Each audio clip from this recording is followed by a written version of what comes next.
정보의 양은 중요하지 않아요. 아까 제가 그림 그렸던 것처럼 얘한테 100개를 준다고 해서 얘가 그걸 다 받아 먹는 게 아니거든요. 오히려 1개를 받을 수 있는 친구한테 100개를 주는 순간 얘는 토하게 됩니다. 그래서 가능하면 이 아이의 어떤 상황에 맞게 얼만큼 받아들일 수 있는가를 체크해가지고 보는 게 좋은데요. 제가 이제 독서 토론할 때 이제 디스커션을 우리가 이제 중점적으로 좀 진행을 할 건데, 이 디스커션 하는 이유가 뭐냐면요. 첫 번째는 아이들이 작품을 정확히 읽지를 못해요. 못하는 아이가 굉장히 많아요. 근데 그거를 확인하기 위한 어떤 도구라고 보시면 돼요. 애들이 책을 읽고 나서 딱 덮었잖아요. 근데 자기가 이걸 다 이해했다고 생각해요. 그러니까 아까 그 중학교 3학년 친구도 사랑방송님과 어머니를 읽었을 때 읽고 나서 이해했다고 해요. 근데 글을 그렇게 쓴 거예요. 근데 글을 그렇게 쓴 거 보면은 솔직히 이해를 못한 거라고 볼 수가 있거든요.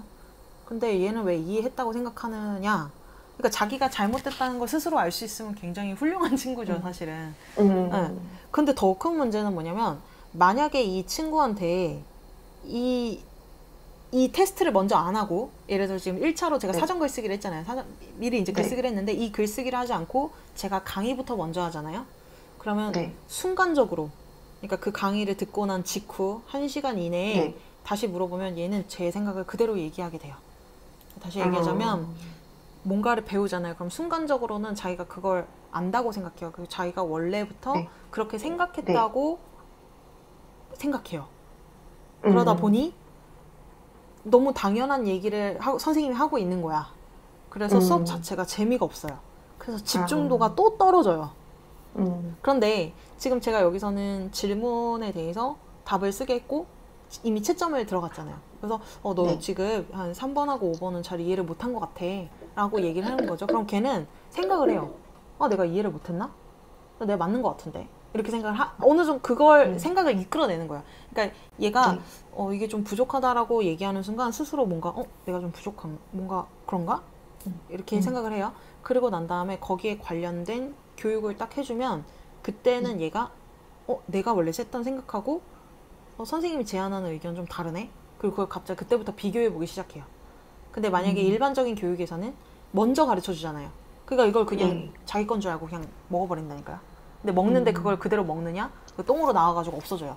그래서 하루가 지나면 까먹는 거예요. 다시 원래 자기 생각대로 돌아와요. 그래서 이게 이제 제가 열린도서관에서 하는 수업에서 제가 쓴 글을 그대로 베끼기를 시키거든요.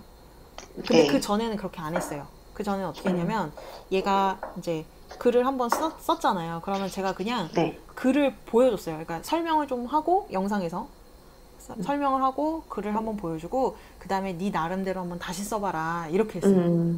나름대로 다시 써봐라 하는데 똑같이 쓴 거예요. 1차랑. 그러니까 이게 자기 생각은 진짜 변하지가 않아요. 그러니까 자기가 자기 거를 아웃풋 바로 이렇게 보낼 때 잘 변하지가 않기 때문에 그러면 어떡하냐? 한 달, 2달 이렇게 할 수는 없잖아요. 그러니까 우선 선생님 생각으로 좀 끌어오는 거죠. 근데 제가 지금도 좀 위험한 발언을 했는데 질문 디스커션에서 선생님 생각으로 끌어온다는 거는요. 답이 있는 경우를 의미해요. 답이 있는 경우에만 제 생각으로 끌어옵니다. 답이 없는 경우는요. 제가 의견을 막 한 3개, 2개, 3개를 막 업로드를 해놔요. 너 이 중에서 뭐가 제일 너랑 비슷한 것 같니? 이렇게. 아니면은 여기도 다 동의할 수가 없다면 네 생각을 선생님이 지금 정리한 방식대로 한번 써봐라 라고 얘기를 하는 거죠. 여기 한번 보겠습니다. 이 지금 사랑방송님과 어머니 저기 좀 다 아실 것 같아가지고 요거 한번 볼 텐데요. 예를 들어서 이런 거예요. 1번에 책 초반에 나오는 오키의 가족관계와 뭐 생활 형편에 대해서 이야기해 주세요 라고 했는데 과부, 과족이고. 근데 여기서 뭐 이런 거예요. 예를 들면, 오키는 6살짜리 아이이고, 엄마는 24살로 나오거든요. 엄청 어리죠. 그래서 엄마는 24살의 미모의 여성이고, 그 다음에, 오키의 이제 외할머니, 그러니까 오키 엄마의 이제 친정 엄마가 옆집에서 살고 있어요. 그리고 큰 외삼촌이 하나 있고, 작은 외삼촌이 하나 있다. 뭐 그런 정도 가족 관계를 얘기한 거예요. 그리고 생활 형편에 대해서 얘기해달라는 거는 이 집에는 지금 오키 아빠가 돌아가시면서 재산을 좀 남겨놓고 가셨기 때문에 거기서 나오는 수확물로 먹고 살만은 하지만 뭐 사탕이나 달걀 같은 것을 사 먹을 돈은 없었다. 그런 거를 지금 여기다 쓰라는 거거든요. 근데 그거는 답이 있는 거잖아요. 그렇지 않나요? 네. 그 정도는 제가 이거 이렇게 썼으면 좋겠다라고 했을 때 쓸 수 있는데 그런 거를 지금 안 쓰는 경우에는 제가 그런 걸 쓰도록 이제 강제로 막 끌고 오는 거죠. 네. 그래서 좋습니다. 여러분이 그러면은 숙제를 드릴게요. 네. 네. 네, 숙제를 드리겠습니다. 그 다음번에 네. 다음 주죠. 다음 주에 우리 아이의 실력을 측정해 오셔야 돼요. 실력을 측정해 오셔야 되는데 네. 우선 만화책은 안 돼요. 만화책은 안 되고 네. 동화책도 좋습니다. 동화책도 네. 좋은데 막 이런 동화책. 근데 이제 동화책 말고요. 제가 요 책이 지금 우리 4차시 교재예요. 교재라고 보시면 네. 되는데 요 책의 목차를 한번 보세요. 목차를 네. 보시면은 요게 이제 크게 보이나요? 3부에 네, 보입니다. 이제 작품 예시들이 나와 있어요. 근데 이게 너무 유명한 작품들이에요. 사실 뭐 돼지책, 뭐 강아지똥, 뭐 스갱 네. 아저씨의 염소, 네. 뭐 달라도 너무 달라. 다 너무 유명한 작품들이잖아요. 네. 그래서 이제 이런 이제 작품들 중에서 조금 쉽게 구하실 수 있는 걸로 있죠. 요거 구하실 네. 수 있는 걸로 한번 아이를 테스트를 해보겠습니다. 근데 테스트를 할 때 네. 어떻게 하시냐면 요 책에 질문지가 있어요, 이미. 그러니까 뭐 예를 네네. 들어서 제가 돼지책 한번 볼게요. 92쪽에 보시면은 이렇게 그 질문 사례가 있어요. 뭐라고 돼 있냐면 한번 읽어드릴게요. 엄마가 네. 집을 나가면서 너희는 돼지야 라고 말했는데 돼지의 의미는 무엇일까요? 그리고 엄마는 왜 집을 나갔을까요? 아이들과 남편은 언제 사람이 되었나요? 뭐 이런 것들 있잖아요. 그러니까 이런 질문들을 아이한테 한번 해보세요. 그럼 얘가 대체 어떤 식으로 글을 쓰는지 한번 보세요. 그러면은 우리 아이가 어느 정도 내용을 파악하고 있는지를 좀 아실 수가 있을 거예요. 네. 그래서 지금 꼭 돼지책 말고 다른 작품들 있죠.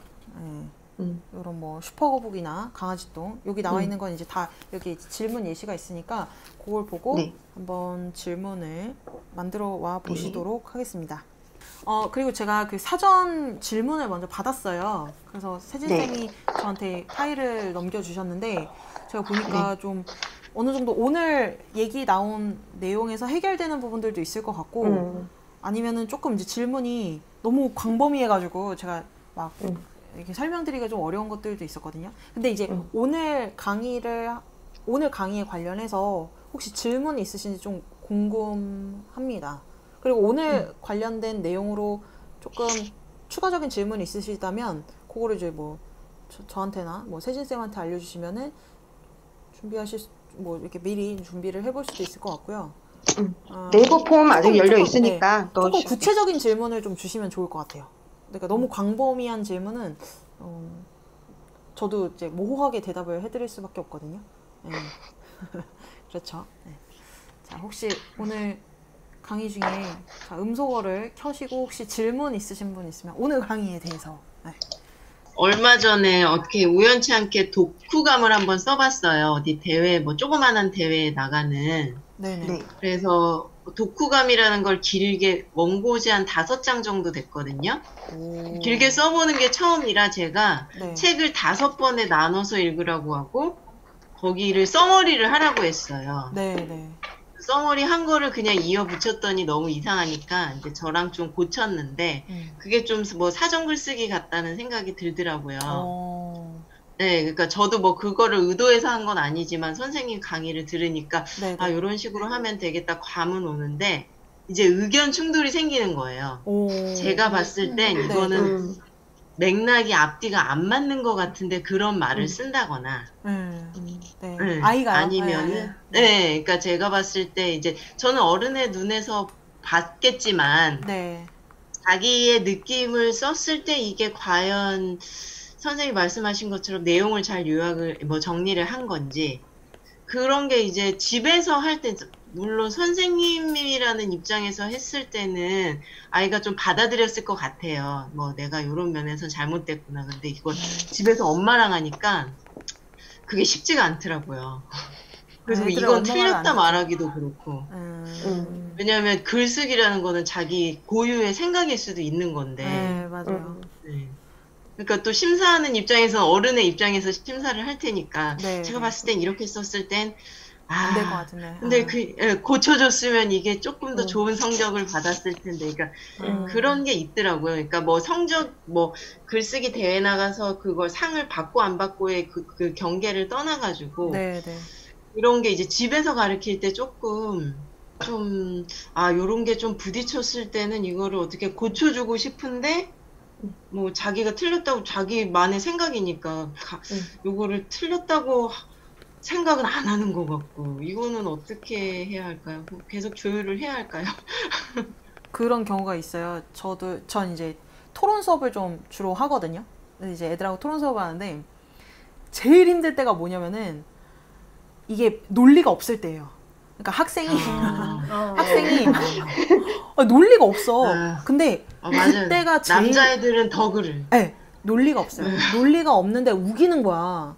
근데 걔를 어떻게 해야 되냐면, 그러니까 저는 이렇게 애를 한번 기를 확 죽이거든요. 그러니까 초반에 이제 말 안 듣는 애들 기를 죽여야 돼요. 그래서 네 말이 왜 논리에 맞지 않는지를 칠판 한가득 써줘요. 그러니까 초반에 수업 초반에 이제 애들 막 토론시키고 그러면은 좋으니까 이랬죠 막 이러면서 뭐 논리가 없어요. 지 맘대로야. 그러면은 그 논리를 다 써줘요. 너가 이게 지금 그렇게 말하면 안 되는 이유를 하나하나 다 반박을 하는 거예요. 그러고 난 다음에 그 사랑방송님과 어머니에서 대표적인 사례가 그거였어요. 그게 뭐냐면 거기서 아저씨가 그 달걀을 이렇게 애기한테 주면서 그러니까 오키가 먼저 물어봐요. 오키가 아저씨 어떤 달걀 좋아해? 뭐 이렇게 물어봤더니 어떤 달걀 좋아해? 어떤 반찬 좋아해? 라고 했더니 오키가 좋아하는 것처럼 이제 나도 달걀 좋아한다 이렇게 얘기를 해요. 그래서 내가 그 부분에 대해서 이제 질문 디스커션을 할 때 물어봐요. 애한테 그러면은 여기서 왜 아저씨가 이거 달걀 좋아한다고 한 것 같아? 라고 했을 때 꽤 많은 학생들, 거의 70%의 어떤 중학교 1, 2학년 학생들이 달걀을 좋아해서 좋아한다고 했다고 해요. 근데 그건 걔 생각이잖아요. 그리고 걔는 그렇게 생각할 수 있잖아요, 사실. 그럴 수 있단 말이에요. 그런데 그 생각은 사실 우리가 문학을 읽는 관점에서는 잘못된 거라고 볼 수도 있잖아요. 그러니까 그것보다는 사실은 이 아저씨가 애기랑 친해지고 싶어서 사실 그런 거다. 근데 이렇게 말을 해도 아니라고 뭐 그러는 거야. 그러면 이제 제가 한 5가지 단계를 만들어서 애를 막 아주 밟아놔요. 그냥 어떻게 하냐면 처음에는 이 아저씨가 30대라면 이 아저씨가 30대 남자라면 과연 이 나이가 올 때까지 제일 맛있는 반찬이 과연 달걀이겠는가? 당신은 어떠한가? 이렇게 물어봐요. 그러니까 이 시대가 아무리 일제강점기라고 해도 그 시대가 그래도 지금 학교 선생이고 뭐 멀리 유학까지 갔다 온 부잣집 아들인 것 같은데 지금까지 먹었던 음식 중에 달걀이 제일 맛있을 리가 없다. 네? 그거 하나. 그리고 또 두 번째로 또 얘기를 해봐요. 이 아저씨가 지금 오키가 아저씨는 어떤 반찬 좋아해? 라고 물어봤을 때 바로 대답했어? 아니면 좀 생각하다가 대답했어? 생각하다 대답했단 말이에요. 그러니까 이런 식으로 이게 사실 논리적으로 반박하려면 할 수가 있어요. 근데 이거를 왜 하냐면 이게 되게 피곤해요, 사실. 그래서 애들한테 뭔가 의견을 물었을 때 막 논리가 없을 경우에는 되게 좀 저도 스트레스를 받아요. 근데 그때 이렇게 한번 딱 해놓잖아요. 그러면 어떻게 보면 신뢰를 쌓는 거예요. 그러니까 어머님도 그러셨잖아요. 애가 엄마 말을 안 듣는다고. 그 이유 중에 하나가 뭐냐면은 엄마가 한번 얘를 이렇게 으스러나 그러니까 말을 듣게 논리적으로 기를 죽이는 논리적으로 한번 기를 확 죽여놓고 그러면 이제 엄마 말이 맞다. 뭔가 맞다. 막 이런 신뢰가 되면 그때부터는 좀 엄마 말을 경청하거든요. 근데 경청을 안 합니다. 그래서 그러면 좋아요. 논리적으로 이제 해놓을 수가 없다라고 하면 이렇게 하는 거예요. 그런 어떤 의견 충돌이 나올 만한 거는 아직 단계가 안 됐다고 생각하시는 게 맞아요. 그러니까 아직은 어떤 너 생각은 어떠니라고 했을 때 그 생각이 이상한 게 너무 많다라고 하면은 아직은 거기를 갈 단계가 아니고 사실 확인으로 아직은 계속 좀 진도를 나가야 될 거라고 보시면 돼요. 그래서 뭐 예를 들어서 뭐 좀 퀴즈에 가깝죠. 어떻게 보면 뭐 주인공의 이름 몇 살, 이름은 뭐고 아빠가 왜 없니? 말하던가 그런 건 너무 명확하잖아요. 딱 찾을 수 있는 거잖아요. 근데 아마 그 문경실 선생님께서 아이한테 물어보셨을 때도 그런 답이 책에 나오지 않은 거였을 거예요. 그러니까, 맞아요. 그러니까 자기 생각에는 엄마랑 다를 수 있는 거지. 네. 근데 아직 그 단계에 가지 않았기 때문에 서로 스트레스 받지 않으려면 사실 위주의 이야기를 아직 좀 더 해야 되는 단계라고 생각하시면 될 것 같습니다. 그리고 뭐 그 감상문 쓰기 대회는 하고 싶잖아요. 그러면은 그냥 싸우지 마시고, 사실 저는 이렇게 생각하거든요. 한 번 싸우면서 제대로 쓰는 것보다 한 5번 정도 싸우지 않고 막 쓰는 게 더 낫다고 생각해요. 아, 어차피 상 못 받아요. 어차피 받기 힘드니까 그냥 여러 번 시도해 보는 거예요. 그 뭐 방귀 많이 끼다 똥 싼다고 막 이렇게 하다 보면 이제 잘 되기도 하거든요. 그러니까 애를 어떻게 보면 저는 그 심지어 애 기죽이지 않는 거, 그게 제일 중요한 것 같아요. 기죽어 버리면은 이제 도망가 버리니까 가능하면 싸우지 마시고 한번 이제 논리적으로 밟아주면 좋은데 안 되면 싸우지 마시고 이렇게 할 수 있는 영역에서 이렇게 계속 다듬어 주시는 거예요. 잘한다 위주로 해주시면 좋겠습니다. 지금 보니까요, 제가 이 책에서 동화책 말씀드렸잖아요. 그래서 그 동화책에 나와 있는 질문들 몇 개만 한번 테스트 해보시면 수준이 나올 것 같은데. 그리고 아까 그 막 이렇게 그래프 그려서 이제 말씀드렸던 것처럼 첫 번째 한 걸로는 사실 정확한 측정은 안 돼요. 계속 이렇게 보면서 몇 번 더 써봐야 돼요. 몇 번 더 써보면서 그런 이제 평균적인 수준을 보고서 그 아이의 수준을 볼 수 있어서 글쎄요, 뭐 높은 수준, 아이 수준보다 조금 높은 수준으로 하면은 못한다라고 결론이 나오. 그러니까 이제 여러 가지 작품을 써보시면 좋을 것 같아요. 그러니까 좀 쉬운 것도 해보시고 어려운 것도 해보시고. 근데 어쨌든 제가 왜 쉬운 작품을 했으면 좋겠냐면, 쉬운 작품은 결국에 내용 파악이 완벽하다는 뜻이거든요. 그러니까 내용 파악이 안 되는데 글 쓸 수는 없어요. 그거는 더 의미가 없고요. 내용 파악은 완전히 됐는데 얘가 그걸 얼마나 잘 묘사해낼 수 있고 표현해낼 수 있느냐를 보고 싶은 거예요. 근데 이제 만약에 표현도 잘하고 묘사도 잘한다, 내용도 완전히 맞다라고 하면은 더 어려운 질문을 한다거나 아니면 더 어려운 책에서 질문을 뽑아서 이제 주실 수도 있겠죠.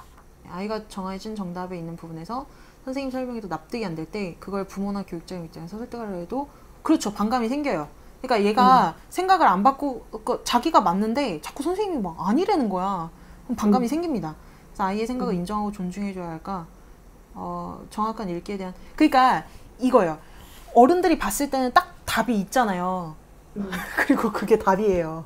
그러니까 애들은 지금 아직 사회화가 덜 되고 막 이렇게 문명화가 덜 돼가지고 자꾸 뭐 자기 맘대로 생각하려고 하는데, 어떻게 보면은 이것도 시간이 해결해줄 문제이기는 해요. 사실은 시간이 해결을 해주는데, 그 아까 제가 그 똥 싼 할머니 예시를 들어드렸잖아요.